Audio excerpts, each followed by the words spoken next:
I was 18 years old when I got married. I belonged to a very conservative family, a Baloch family, where good daughters never say no to their parents.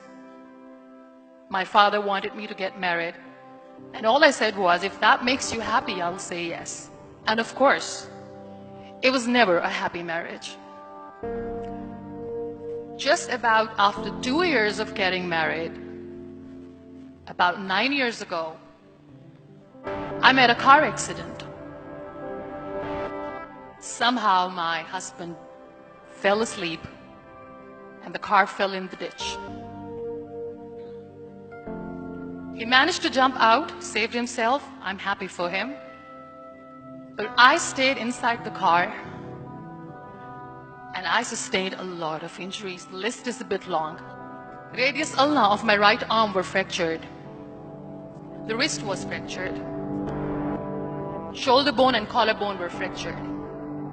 My whole rib cage got fractured. But that injury that changed me and my life completely as a person and my perception towards living my life was the spine injury. Many people came to rescue. They gave me CPR. They dragged me out of the car. And while they were dragging me out, I got the complete transection of my spinal cord. Those 2.5 months in the hospital were dreadful.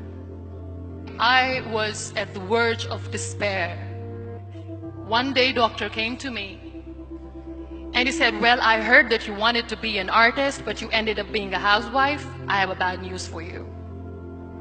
You won't be able to paint again. Next day, doctor came to me and said, your spine injury is so bad, you won't be able to walk again. I took a deep breath and I said, it's all right. The next day, doctor came to me and said, because of your spine injury and the fixation that you have in your back, you won't be able to give birth to a child again.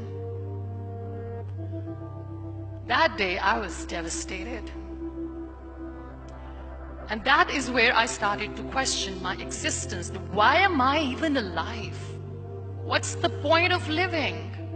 So what kept me going was, one day I asked my brothers, I know I have a deformed hand, but I'm tired of looking at these white walls in the hospital and wearing these white scrubs.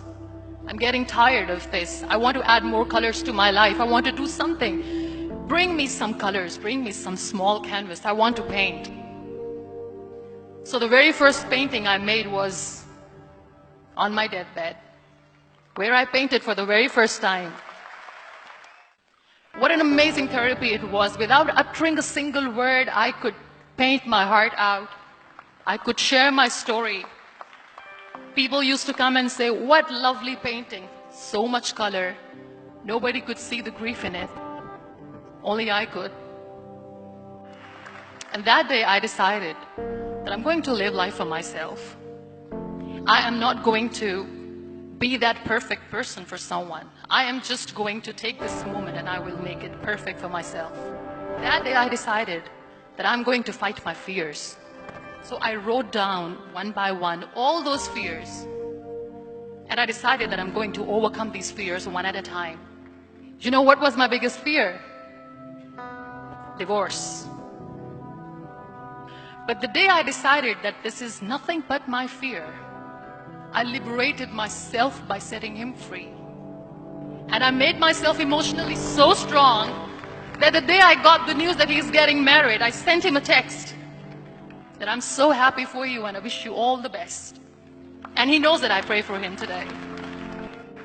My biggest fear, number 2, was I won't be able to be a mother again. And that was quite devastating for me.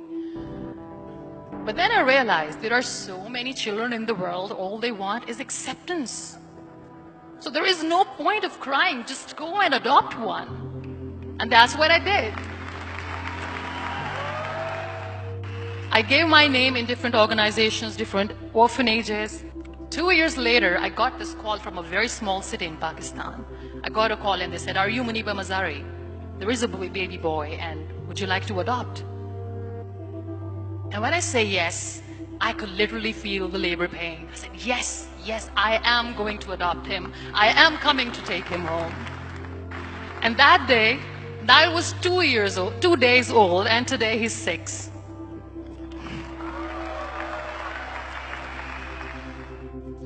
So I decided that instead of starting an NGO for disability awareness, which I know will not help anyone, I started to appear more in public.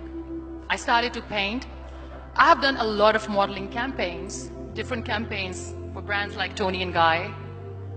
I decided that I'm going to join the national TV of Pakistan as an anchor person, and I've been doing a lot of shows for the last 3 years. I became the National Goodwill Ambassador for UN Women Pakistan, and now I speak for the rights of women, children.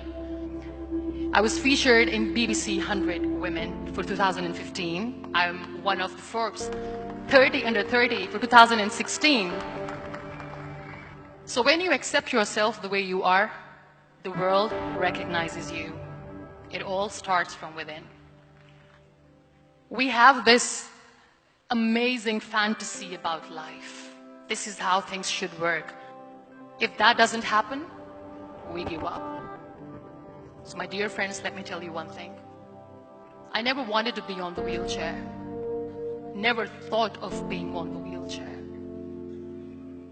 This life is a test and a trial, and tests or trials are never supposed to be easy. So when you're expecting ease from life, and life gives you lemons, then you make the lemonade, and then do not blame life for that.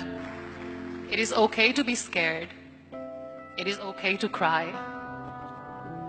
Everything is okay, but giving up should not be an option. They always say that failure is not an option. Failure should be an option, because when you fail, you get up, and then you fail, and then you get up, and that keeps you going. Embrace each and every breath that you are taking. Celebrate your life. Live it. Don't die before your death. So be grateful, be alive, and live every moment. Thank you so much, everyone. Thank you.